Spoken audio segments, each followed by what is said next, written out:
Hi everyone, it's August 12th, 2016 at 1 o'clock Eastern Time, and this is Higher Ed Special Edition. I'm your host, Erin Spinka, and on today's live broadcast, we're talking about college-bound high school student expectations.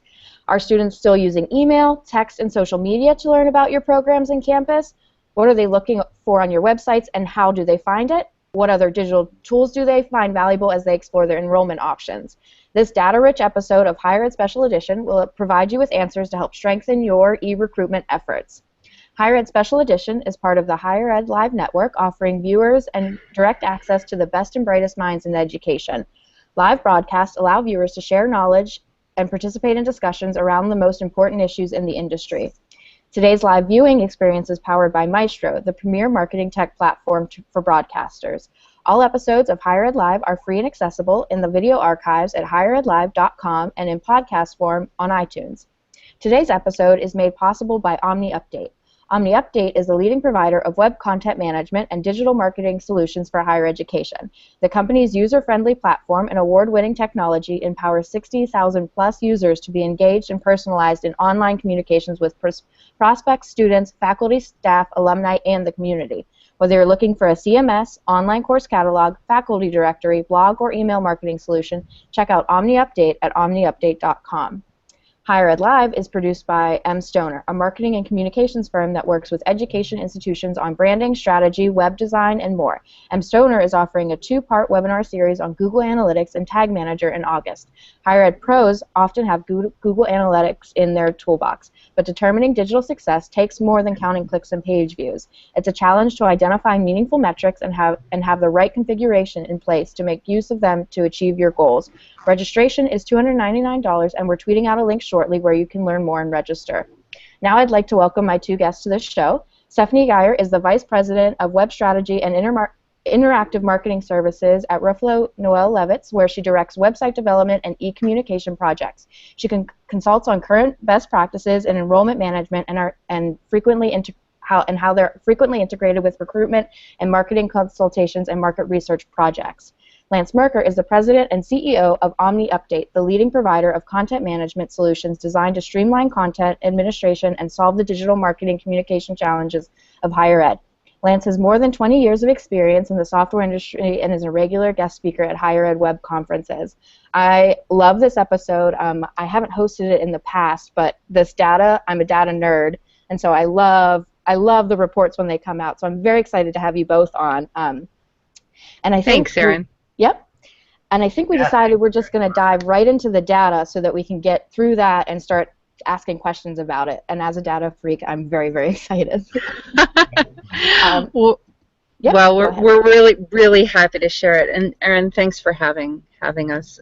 Lance and I kicked off e-expectation season, as we call it, last month in Dallas at our national conference, and we've just been having a great time sharing the new information from our recent study of college-bound high school juniors and seniors. So, as always, we've got so much to get through, and really tickled to be able to talk with you about it, Erin. You live and walk and talk it, so I know that you're going to have some insight and some great questions for us, and I hope that you'll get through them and interrupt us along the way. So, of course, e-expectations is something that we do to support our tribe.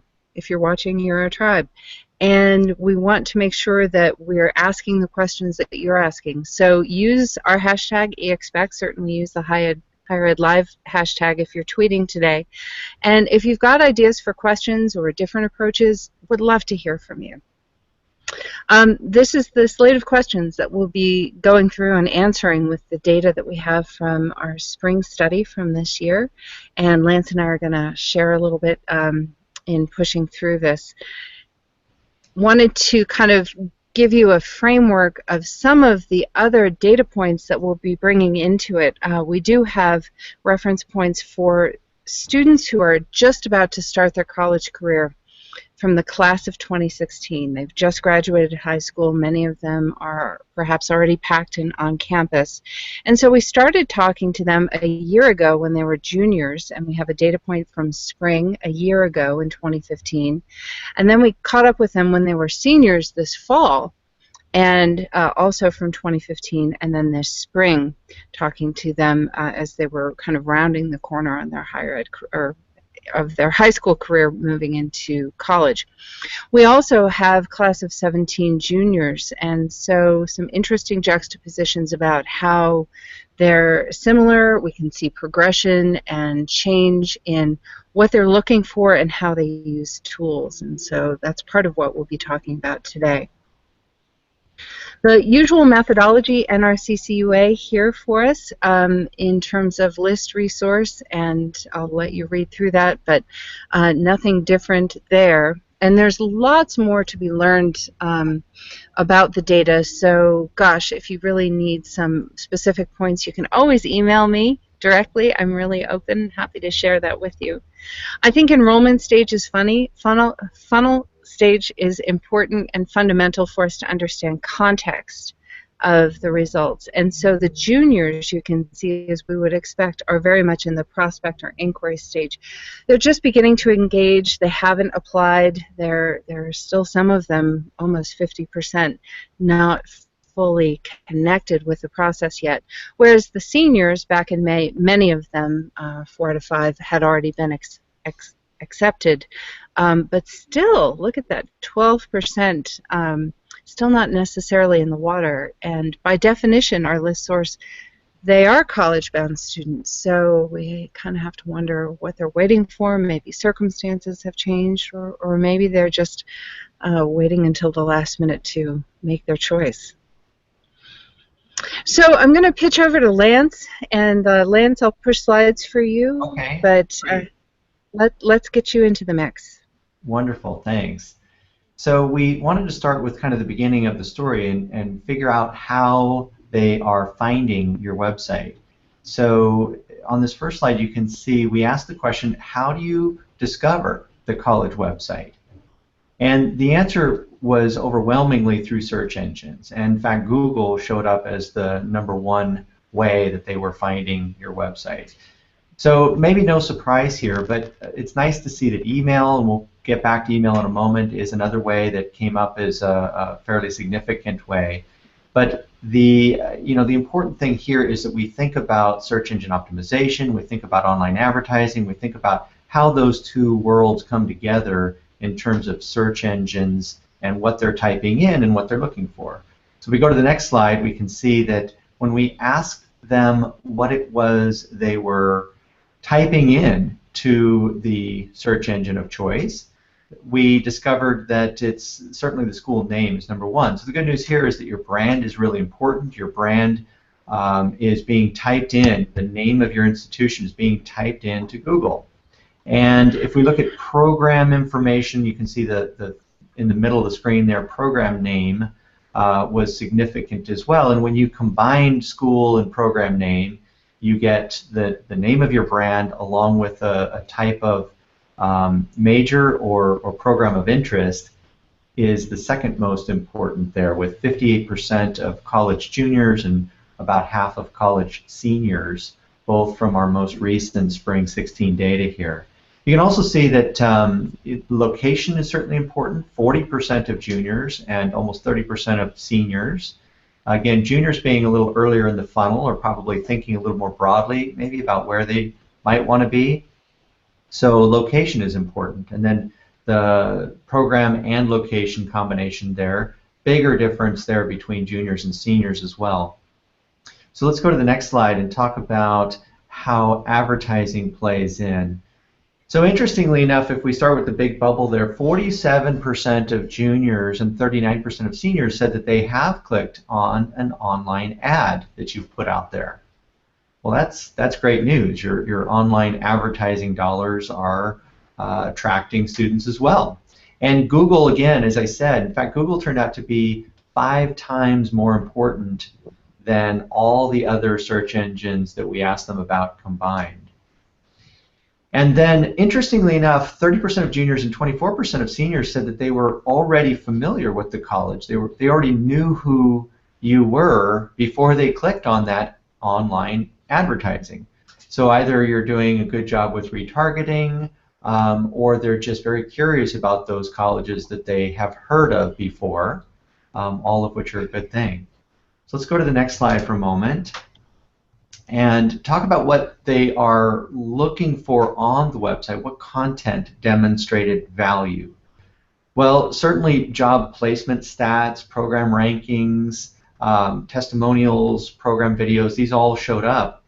And if you look, you can see the difference between seniors and juniors here, where, for instance, seniors were a little more interested in job placement stats, a little more interested in grad school success, how graduates from your institution got placed into advanced programs.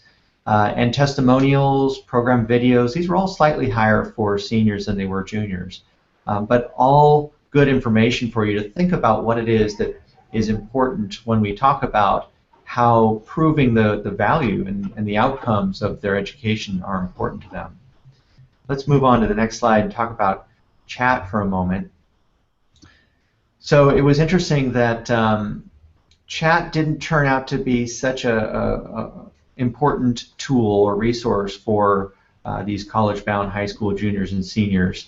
Only 11% of seniors and 7% of juniors said that they had tried a chat resource on your website.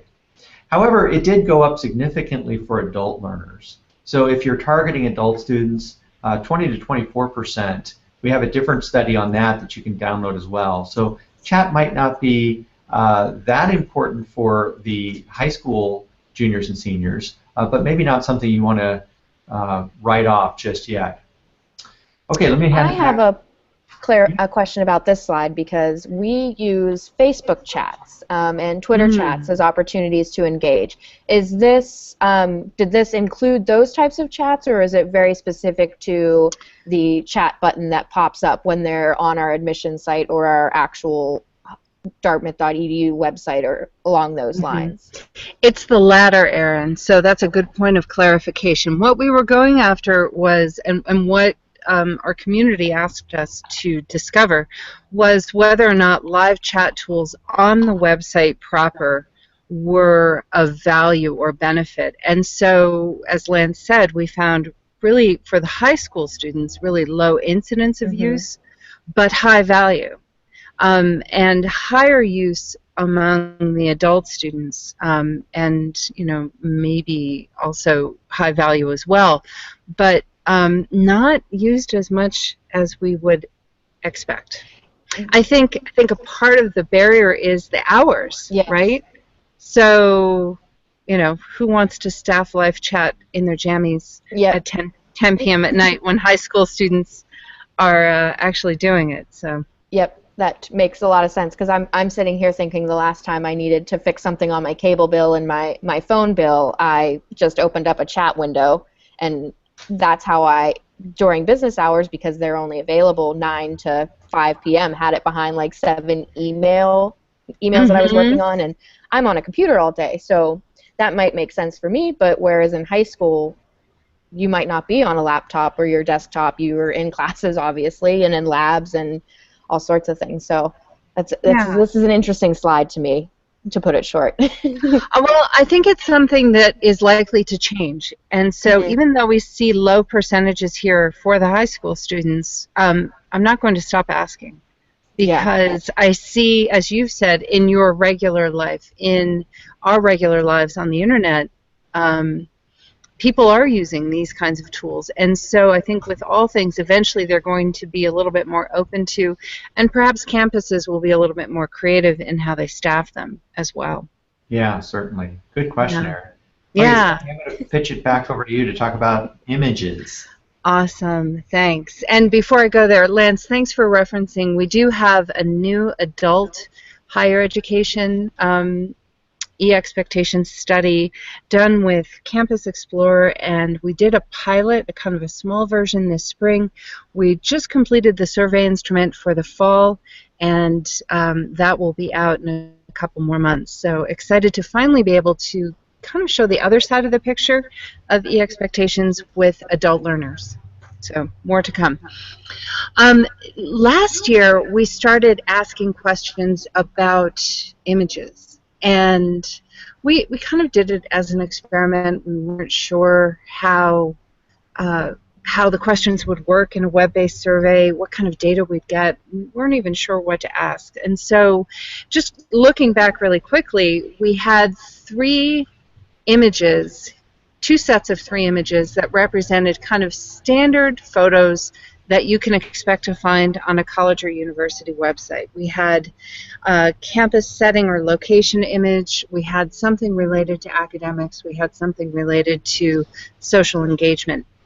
And for both sets of those images, last year, 2/3 of the students in our study chose these 2. The quad shot, I called it Dawn Breaks on the Quad, and then that drone shot, where we don't see students, but we get a real sense of place and campus and what the setting is like. And that really caused a stir. If you were with us last year at any of our presentations, you know, we had lots of conversation around these images and those results. And so that caused us to go to the fall study and add some more images. And you can see them here, and the relative favorability of those on the left versus those on the right. We kept the drone shot in, the campus quad shot in, we added an ugly empty library, we did a comparison of faculty, female and male, facing away, looking at the camera. Of course, 3 under tree, you know, chance encounter in the cafeteria, lots of different kinds of images. And then, as you can see, the top 6 images, 3 of them don't include people. And the ones that do include people, 2 of them, they're actually facing away. And that really resonated with some actual students that I spoke to last fall on a campus where we were doing focus groups with prospective students. And one young woman in particular looked at these results and she said, "This makes perfect sense to me because the top-rated images are those that give me room to walk into the shot, to be there. The other images that didn't fare as well, where we have lots of different faces, different students, shiny, happy students, very much posed, she said, you're trying too hard to include people that you think look like me, and you're never going to get it right. So give me room to be in the picture. Don't try and show me someone in the picture that you think represents me." And it was so profound. Yeah, really I love that. Just right off the bat, I 100% can support these findings with our own personal channels.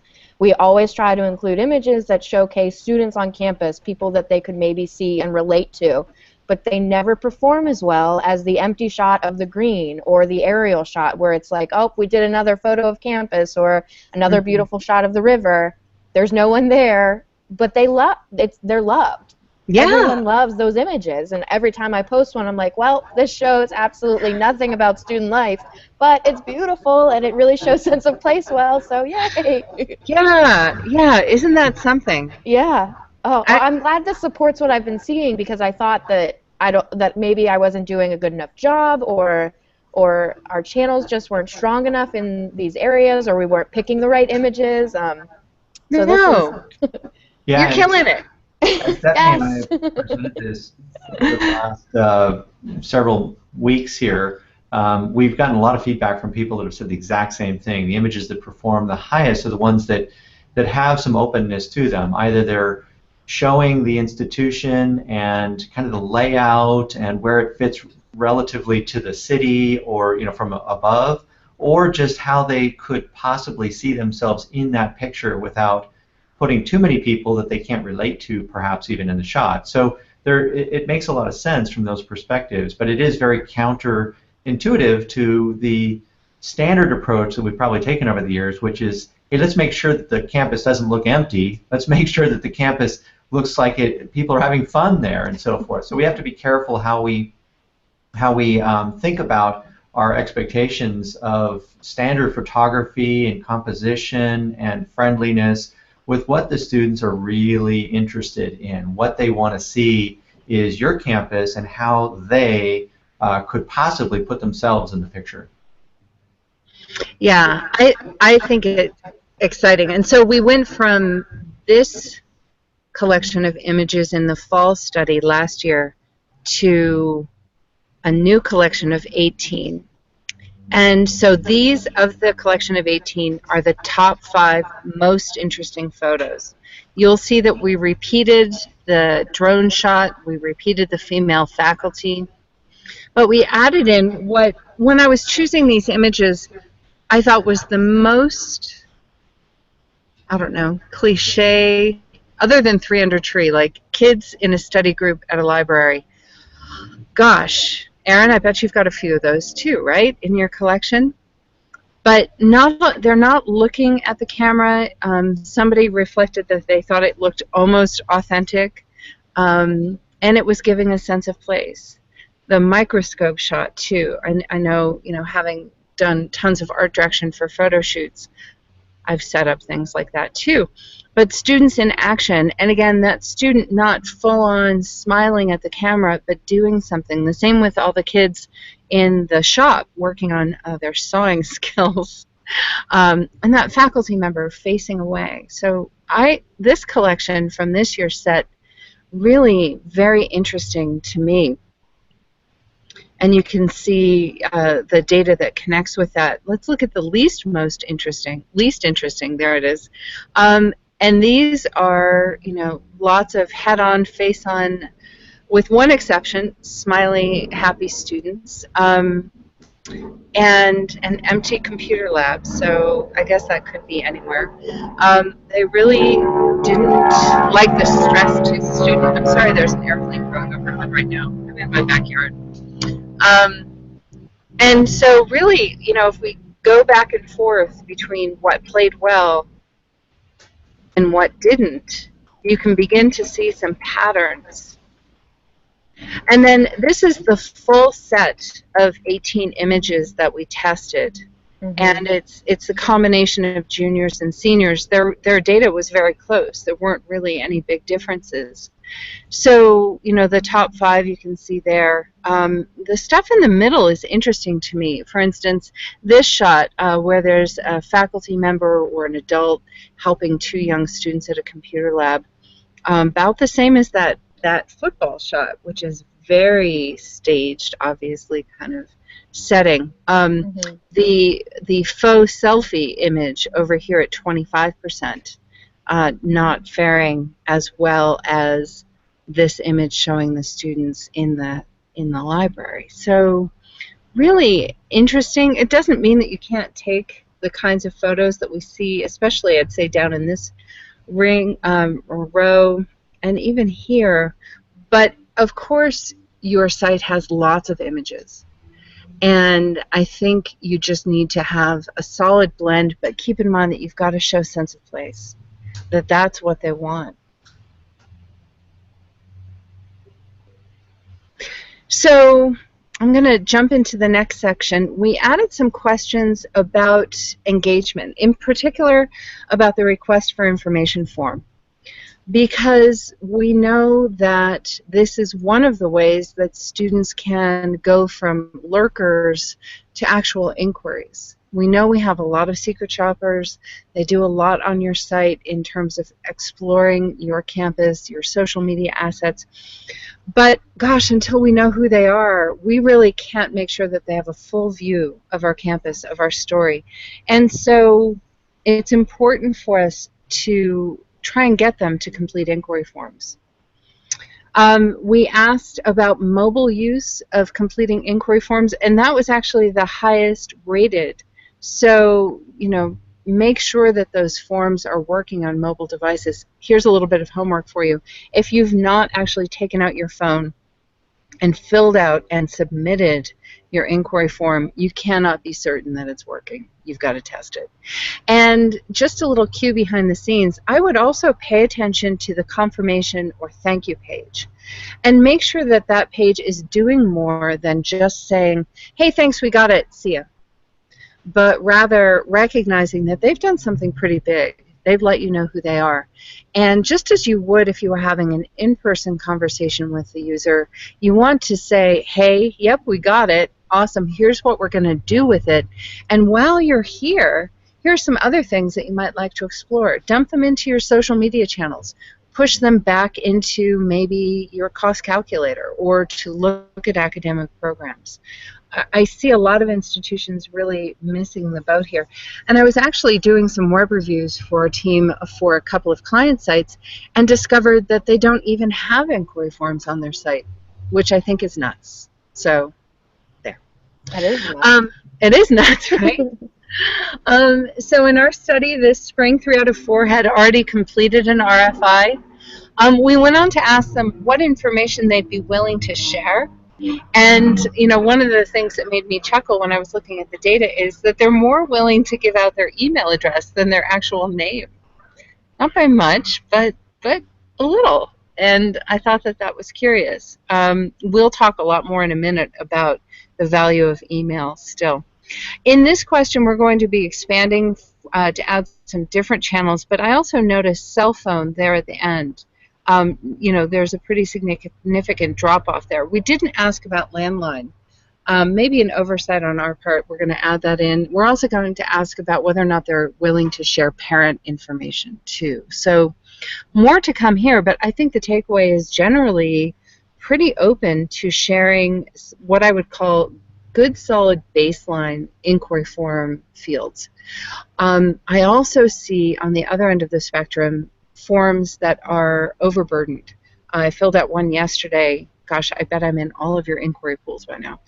Filled out one yesterday for a school that asked about my military experience and my ethnicity at the inquiry stage. I just don't feel like that's necessary. And remember, every additional question you ask them creates an additional percentage of people who are going to bail. So think about that and be really merciless about going with the lowest amount of information that you can ask to result in a successful response to that inquiry. We asked a new question, too, kind of a forced choice, about whether or not they were going to actively seek out schools or if they were going to wait for, kind of the big machine when they take standardized tests and they list schools, for that to activate engagement. And so for both juniors and seniors, you can see 64%, 65% in the gold said that they were going to actively seek out schools and ask them specifically to send out information. We didn't ask how they were going to do that. It was just a simple forced choice. But I think this makes a strong case for having an active and, I think, strategic approach to including the RFI on your website, probably also finding ways to extend it to your social channels. We also asked them, after they complete an inquiry form, what kind of responses would they like? What would be most valuable? And look to the right, you'll see they are expecting and are going to value email messages from admissions counselors. Gosh, print isn't dead either. Look at that. On the senior side, a little bit less than the juniors, but face it, the seniors probably have a milk crate or two full of college view books already, and they've probably already made their decision, so a little less interested there. Texting and phone calls, less than getting that email, but still part of the mix. And so think about that when you're orchestrating your follow-up, when you're kind of planning that comm flow. So let's dig in a little bit further on the email and then talk about texting too. So Lance showed this screen before when we were asking them how do they find a college website, and they are using those links from your email address. Of course, once they've been to your site, if they're doing that from their desktop or laptop, especially, the minute they hit that address bar, they're probably going to see a pre-populated link to your site back again. But they're starting from those email messages. And when we asked about what kind of communications were most influential, college websites at the top, but look at email for more than half, still playing a really important role. you might be rolling your eyes. Why is she talking about the importance of email? And hopefully you understand it too. But on a regular basis, my own colleagues, certainly my clients, and the media writ large are talking about the demise of email. They have for a decade. And I feel the need to push back and say, no, it's still a viable tool. It's one of the tools in your tool set. It's a layer. It's not going to take care of everything, as you can see here. But it still needs to be in there, and we need to be really strategic. I hope you're using landing pages when you construct your email campaigns to really advance engagement as well. And then finally, we see that they are looking at your email on mobile devices, so by golly, you've got to make sure that they're responsive, that you can read them, that you're not causing people to fat finger links or pinch and flick, and it's just where you need to be. So 2/3 of seniors and almost 2/3 of the juniors said that they're checking their email on mobile devices daily. I think it'd be easy for me to measure how often I'm not checking my email on my mobile device. A little bit more on preference for responsive. So text messaging.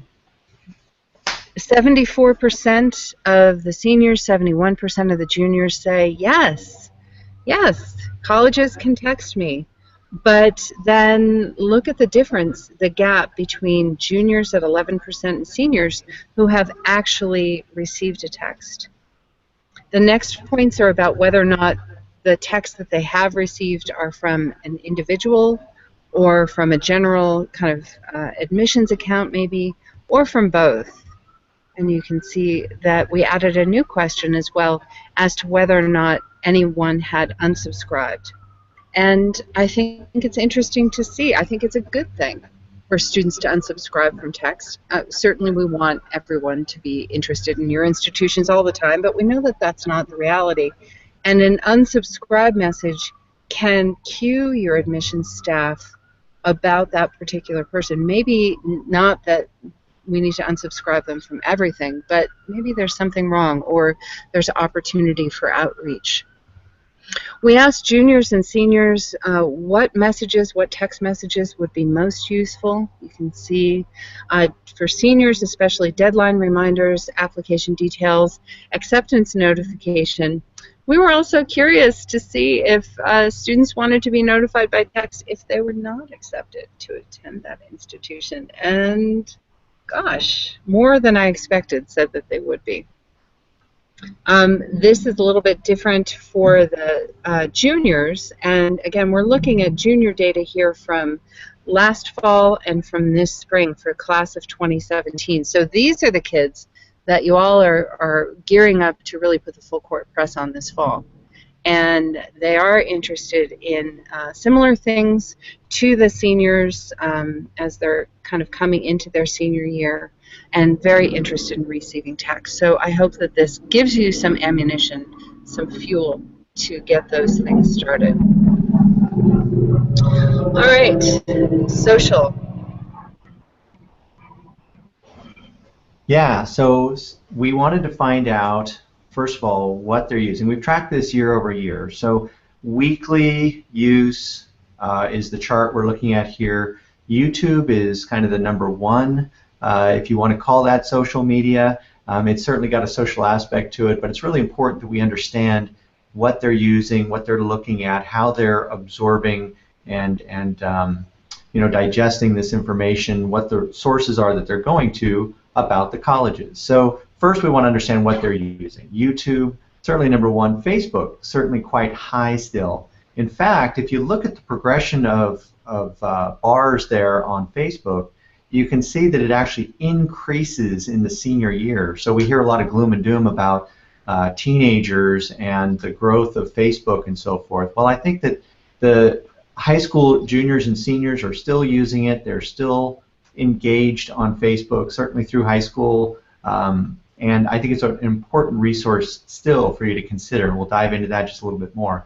Snapchat, you can see, also more important more recently than it has been in the past. Even Instagram usage has popped up a little bit. Twitter kind of flat. Let's go to the next slide.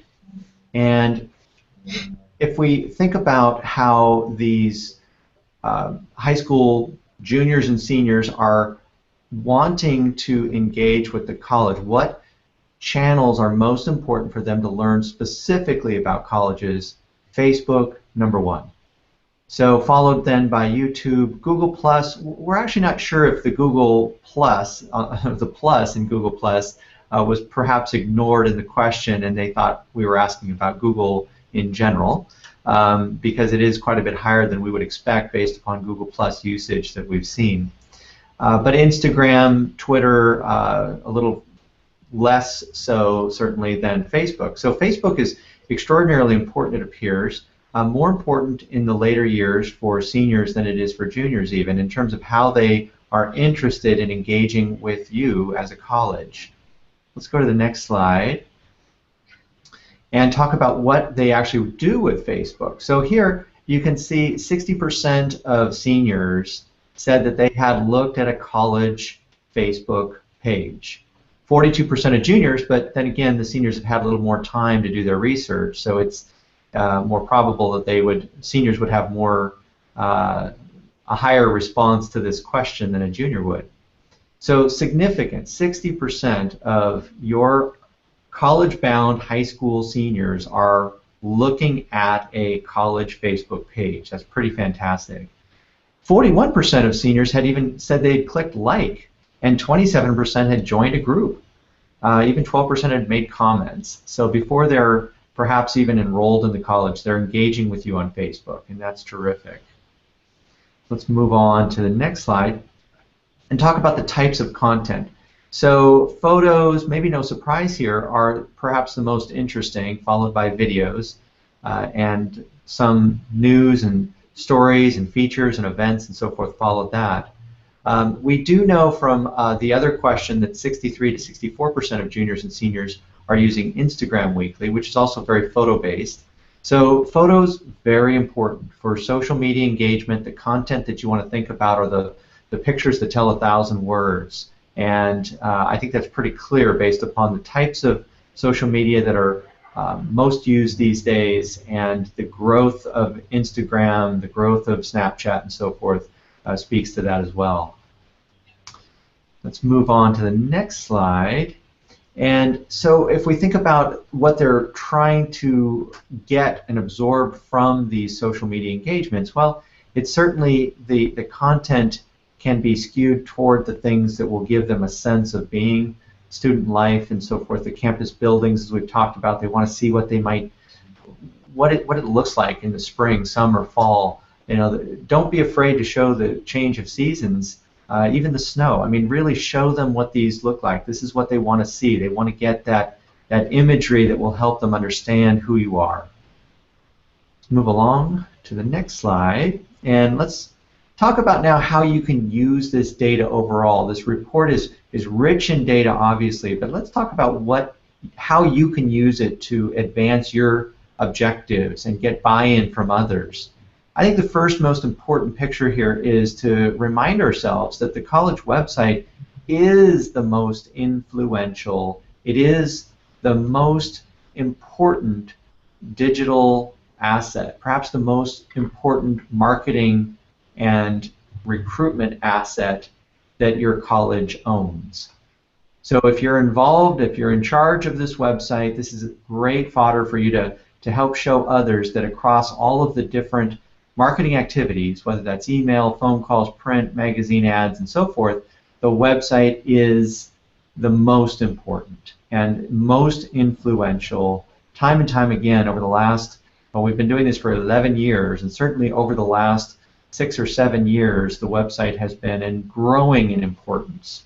Perhaps no surprise, but here's the data, here's the evidence across the board. Next slide. So mobile is also very important, though. Let's not forget about how the shifting landscape has skewed a lot of our efforts toward mobile. Google now is giving higher organic results based upon websites that are mobile friendly. That's really important as well. But here's data specifically on how these college-bound high school juniors and seniors last viewed your website, a college website specifically. And while laptop was number one, look at how high the smartphone numbers are now, particularly for juniors. 42% of juniors said the last time they had looked at a college website was on their smartphone. That's pretty amazing. And we know from prior questions as well, we don't have the data here in front of you, but 97% of juniors and seniors have access to a mobile device. So they're using their smartphones to engage online and to view college websites on their web browser on these smartphones. So pretty important. Desktop falling behind there. And then finally, I think this slide is really powerful. We asked the question, does the college website make a difference in their perception of your institution? And overwhelmingly, yes, 74-75% of juniors and seniors. And then we asked the question, does a school with a better website offer a higher quality education experience? Do you think it might? And again, the answer was huge here. 48% of high school seniors said that the school with a better website probably would offer a better educational experience. So you might be working for an institution that's been around for 100 years or 150 years and a reputable brand that everybody knows, and yet your website is going to influence their perception and even their perception of what they think you're going to teach them and the quality of the education they're going to receive. If your website looks better and you've put a little more effort into it, they figure, hey, this is going to be telling as to how you're thinking and concerned about them as students as well. It's pretty amazing when you think about it. So I think this is huge information for you and huge evidence in justifying the budgets and the efforts going into the website today. It is extraordinarily important for your marketing, recruiting, admissions, all of these efforts. Awesome. Great job, Lance. Thanks. So a couple of things here just to talk about additional opportunities to consume eXpectations. Corinne Jolie did an amazing 4-part preview with great analysis. We shared all of our data with her, and she just knocked it out of the park. So bit.ly link there for you. A webinar coming up next Thursday, and then also another webinar in November on adult eXpectations. You can check out the Ruffalo Noel Levitz on the Update or College Week live sites for details about that. Lance and I are going to be presenting at High Ed Web in Memphis, so please come and see us and tell us your ideas for new questions or your interpretation on the analysis. And James and I will be presenting the adult version over in Orlando in December, which will be here very soon. So, hey, hi guys. Hello. Hey. Welcome back. Thanks. Erin, that was so much. I wonder what pieces and parts of what we shared resonate with you the most. You're our tribe. You're our people. What are you digging? So right off the bat, the photos really spoke to me because that's something that we've been looking at and trying to figure out. How do you show all of the different aspects of campus when you consistently see what the audience likes and loves, and they're the aerial shots of the green or the beautiful sunset over the river? And so those are the images that always do well. And what we've tried to tap into is promote those images, but using photos that students have taken of them. So instead of our college photographer using them. So that's the way we've tried to get around we're really sharing tons of beautiful campus shots. You do have students in it. We have a mix of student activity, student life photos, but every photo that we share on at least our Instagram page is usually student taken. And do you designate that? Do you tell them, hey, this photo wasn't taken by the campus photographer? Or do you identify the student or the photographer as a student? We identify the student's handle, we tag them in the image, we include their year, so it's very easily noticeable that, oh, this was an image that was taken by a student versus here's a college photographer image where their photo credit will still be given, but it's not, it's very, the setup is much different, so that we are very honest and upfront with, here's an image that a student took literally after looking up from their studying out of our library's window. Here's a photo from a professional photographer who went around all day looking for the greatest shots of campus. And so we've seen that, and so that slide really resonated with me because, like I said earlier, it really, you know what you're supposed to be putting out and what you want people to see, but the numbers come back and you see consistently those photos way more engaged with than the photos of students in a classroom, where students even laying out on the green on a summer day or a nice spring day. That was a huge one. The other thing that I'm always excited to see is Facebook. I don't believe Facebook is dead. Every year when we create an accepted student Facebook page and we get thousands of requests within the first week from students, that immediately tells me that Facebook is not dead. When our audience on Facebook is mostly made up of 18 to 24-year-olds, that tells me that Facebook isn't dead. They're just using it differently, and that's our challenge then, to say, okay, they're not clicking through anything on our Facebook page, but they're there, they're watching it, they're looking at it, they're seeing these images, they're seeing the stories, even if it's just a 2-sentence blurb about the president visiting somewhere this week, or a new program that we're rolling out. And so that's then on our end to figure out, okay, they're here, they're looking, how do we make sure that they're getting what we need them to know in the ways that they're using this platform? So that's, again, I love when I see that Facebook isn't dead, because I know it isn't. I see the numbers on our page, but yet you always get that email when the next research comes out that says, parents have destroyed Facebook, grandmas have destroyed Facebook, it's broken, thanks grandma. It always makes me just a little bit happy that I can then say, look, it's not just me. Here's a report. Here's some data. It's not just you. And I'll tell you, for years I've been talking about my focus group of 3 here. I've got 3 daughters. Middle daughter is 15, starting her sophomore year in high school next week. And just a few weeks ago, she asked me if she could have a Facebook page. Now, she has been completely resistant to Facebook. I offered it up to her. Her father, my husband, her grandparents, my siblings are all there, and we use it as a way to kind of share things long distance. And she was not letting me take photos of her because I knew they would end up in Facebook. But peer pressure, her friends goaded her into it, and it wasn't until they convinced her to do it that she finally acquiesced. Now, I'm still prohibited from tagging her in things. And her father and I have posted a few things that have embarrassed the stuffing out of her, and we'll continue to do that.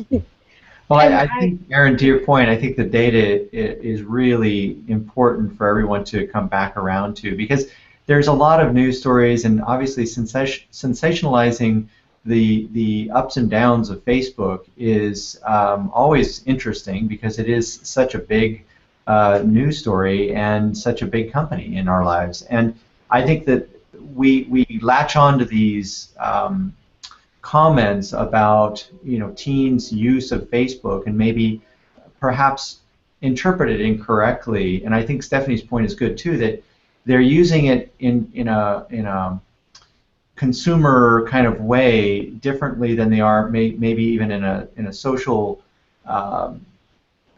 engagement way, perhaps. And that I'm making this up. There's changes, there's shifts in the landscape around how teenagers are using Facebook. I don't know the ins and outs of it all, but I do know that from our survey, and time again, we've seen the growth and the interest in Facebook. We know that the data is telling us specifically high school juniors and seniors that have identified themselves as going to college are interested and they care about Facebook. And they might not be using it the same way that grandma's using it, but they're certainly paying attention to it. And they're certainly interested in what you as a college are doing in social media, and Facebook is right there in front of them all the time. So the data can't be disputed, and we'll continue to ask these questions about Facebook, but I wouldn't worry about gloom and doom of growth in the teen world. I think they're all using it anyway, and the growth is coming in other areas, and somehow that confuses us about what's going on in Facebook, and we hear about teenagers stopping use of Facebook, but I think that they're actually just using it differently and consuming information from it, browsing it, keeping up with trends and in their friends' lives or the interests that they have around colleges that they're interested in. They're looking at that data constantly. They might just not be engaging with it. Although, again, the data that we just looked at showed that seniors in particular are actually clicking, liking, even commenting once in a while. So it's there. It's really important. The data doesn't lie. Very true. We host a Facebook chat, which I mentioned at the beginning, with a dean of admissions. And every time that we do it, we hold it around early decision application due dates and regular decision application due dates.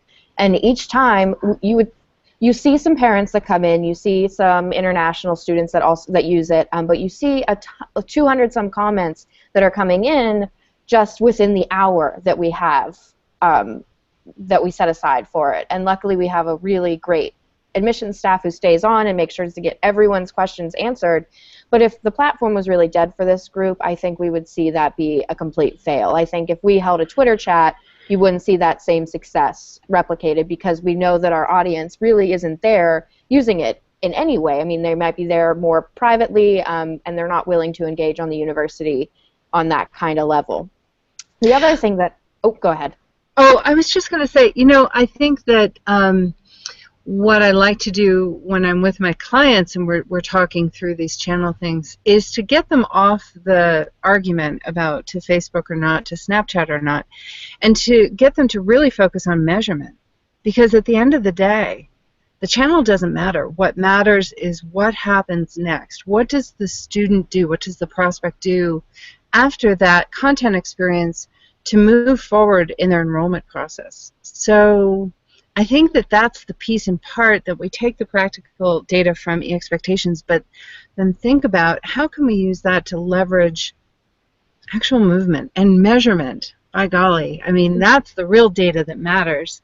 What happens when somebody sees a really cool post on Instagram from one of your students?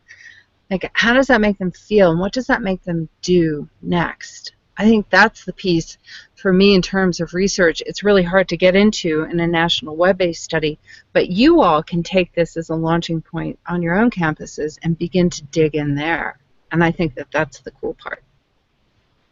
Definitely. I think that's one,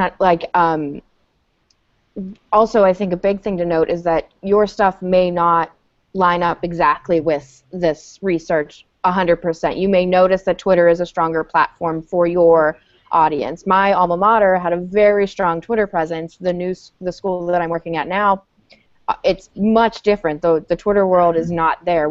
They use other platforms to get there. And so I think that's another key takeaway, is that these are numbers that can support your research and you delving into experiments and figuring out where your audience is. But at the end of the day, it's still us figuring out where our resources are best suited. Which I have a quick question for you both. What was the most surprising piece of data that came out of this updated study?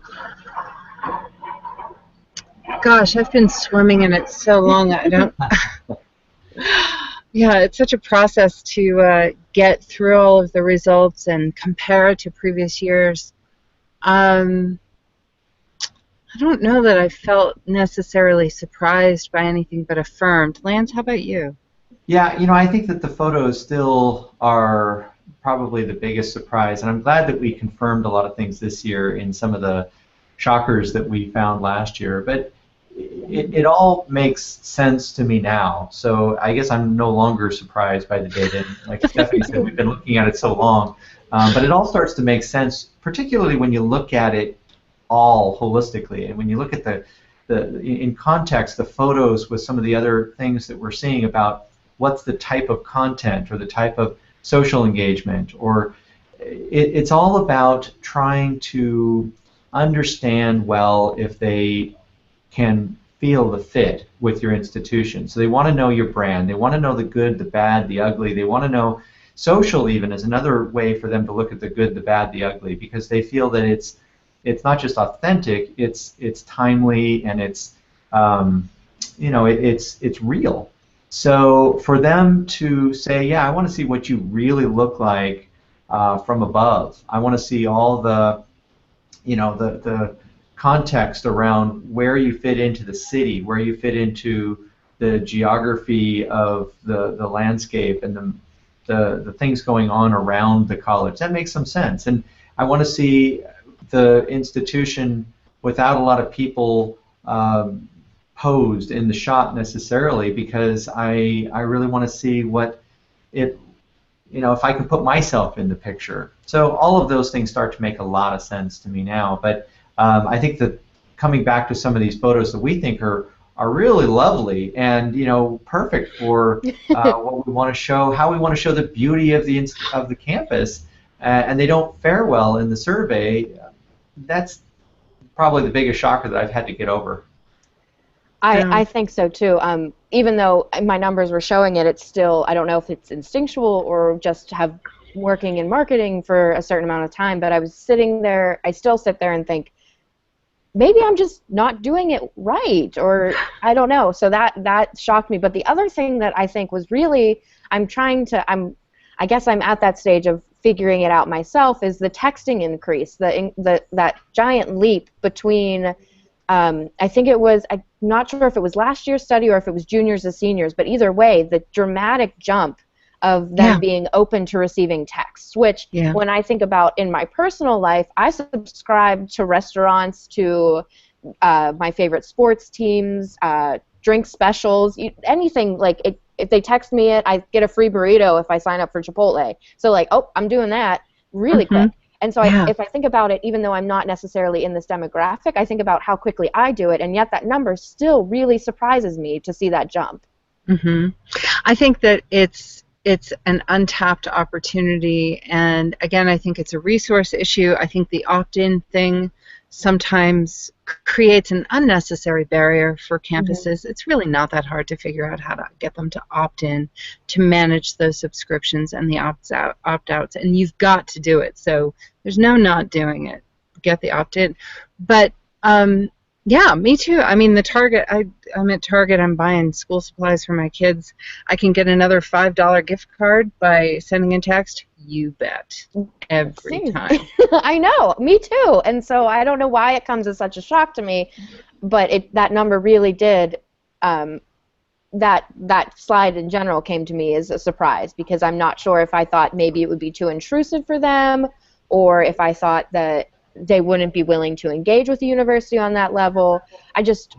I think I'm going to have to do some serious just thinking about it in my own head to figure out like how we could best utilize a program like this, because we're not currently doing anything to that nature, but I mean the numbers show that it is something to definitely experiment with, and we've seen huge success with just kind of one-to-one messaging on chats and other things, so why not take it that next step further to an opt-in option with texting, or even just getting quick updates. It doesn't even have to be intense program at this point. It could just be getting reminders, or don't forget to send in your application today. It's due today. Did you fill out your test exam score or submission scores questionnaire? And it's starting to make sense the more I think about it, but that was definitely whoa, I was not expecting that. And doesn't that feel like good customer service? Doesn't it feel like when you get those experiences from other resources in your life, like, oh, hey, don't forget, you've got to do this thing, or this is the next thing. It feels like, oh, hey, they're looking out for me. They want me to succeed in getting my oil changed on time or whatever. Yes. But yeah, so I think that can connect with brand in really inventive ways, and it's it's just a subtle thing. So here's my challenge to you, Erin. A year from now, when we're doing this, I want to hear about your texting program. I want to get one up and running like right now. I mean, it might take a little bit longer, but I would like call in and say, let's do this right now. I don't know how to get it up and off the ground, but we should really do this. I actually just remembered I'm looking at grad programs, and I was actually really upset because I have come to rely on them sending a reminder the day of, usually 30 minutes before the session starts, that something's happening. And I had signed up for a webinar to learn more about a program. They sent me an email the day before, and in the heat of the moment, I just completely forgot about it the next day. I didn't receive a See, A I'm prompt. so lazy. You didn't get a prompt. I didn't get a prompt. I didn't get a add this to your calendar email. But ever. you were expecting it, weren't you? I was, and I don't know. That makes me feel a little lazy internally, but I also am like, but I know how these systems work and how easy it is to send that reminder email or to send that calendar edition email. And so, whereas on one side I was like, man, Erin, you can't keep your life together, but on the other hand I was like, but it is easy to do, and it's so good customer service. It helps me just want to be more involved with your program, because now I've missed this opportunity. I'm like, there's another one I'll look at later, maybe. And if there isn't, then I move on to another program to investigate. Awesome. I love that story. But we're reaching the end of our time, so is there any last-minute takeaways you'd like to share with us before we sign off? You just have to keep going. There's so much opportunity in digital marketing and recruitment engagement, and we're sometimes afraid of or overwhelmed by all of the things coming over the horizon, new ways to integrate, Snapchat or Pokemon Go or whatever. But remember the fundamentals. You need to communicate effectively with prospective students about who you are, what you are, and why you're wonderful at it. And so the channels, different nuances there. Make sure the content is exemplary. Yeah, I agree. The fundamentals are so important. The website is so valuable. Let's not forget about that. Pokemon Go is going to be the next excitement that we talk about on campus as students come into the program this year, and what's going on with Snapchat, and is Twitter going up or down. But hey, don't forget about the fundamentals. The website, the proper content, the right emotional response that you need to get from prospects, they're all coming to your website. All those landing pages, all of the terminal points of any marketing activities that you do, they're all going to come right back to your website. Make sure that it's great. Yeah. Well said. Good job, Lance. Well, just a quick thank you to our sponsors, as always, Omni Update and mStoner, and a huge thank you to you two for joining me today, and our viewers for tuning in on this Friday afternoon, for you guys Friday morning, I suppose. And so have a great rest of your day and enjoy your weekend. Thanks, everyone. Thank you so much, Erin. Thanks, Erin.